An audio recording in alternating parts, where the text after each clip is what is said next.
What's up, ladies and gentlemen? Of course, this is your man Joshua once again. Ariko butano nonzaza nkuramo ingofero murayirambiwe.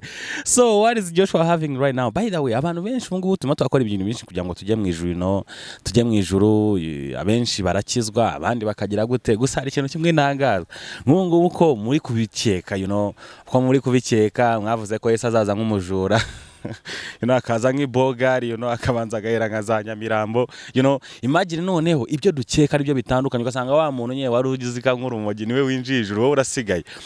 Hari abantu baba batangaje bageze mu ijuru, nawe tekereza umuntu aramutse ageze nko mu ijuru, ugasanga ibogari iraje, we bakwita nde, Imana irimo iramubaza, bana mana nge ni Bob, Bob wanze ushyireho chance ariko imeze bite se, ni fresh kabisa. So Bob, none se mwisi Imana byari bimeze bite? Bana data nge singiye kukubesha, bana nge mwisi ikintu nakoraga nari umusambanyi. Wari umusambanyi? Wasambaniraga hese? Umva Imana none, mana nge nasambaniraga mu migi. Naho migira muri hehe? Turi hano data buja.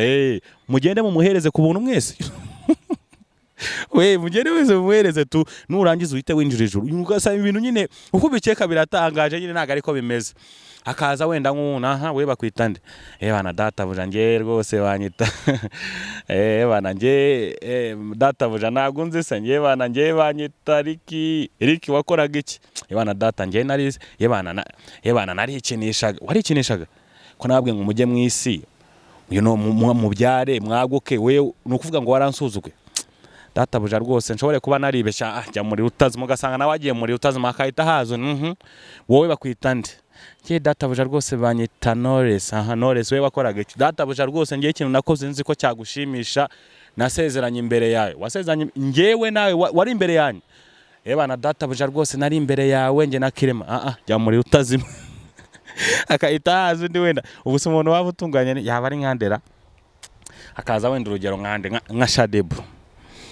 Shadebo wowe, bana data buja ngewe ntago ngiye kukubeshya, ngewe nakoranaga n'abantu babiri gusa.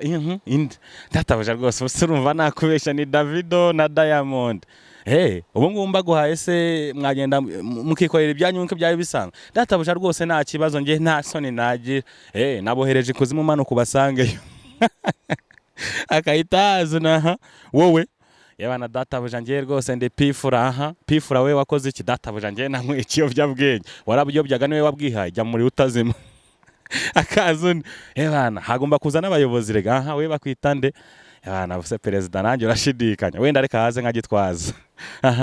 Gitwaza. Wowe data buja nge Yesu uranyobeye uburyo twavuganaga. Uvugana nande? Nge nawe kuwe murongoza. Data buja ariko nawe none ugiye data buja wineza abantu rwose, nawe twaravuganaga. Heheso MTN hari umurongo twakorana, uhese wo muri Matayo, wo muri Luka. Data buja rwose n'umurongo wo mu mwuka wera. Wakoraga iki ubundi mwisi cyanyacyo?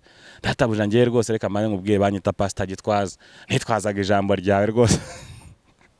Pastor Gitwaza, aho muri Zion Temple muri he? Turi hano data buja, mujye mwese agenda abayobora Yorodani. Hakazo wowe nge data buja ndi perezida rwose, perezida wa Amerika cyangwa nge ntago ndi wo muri Amerika.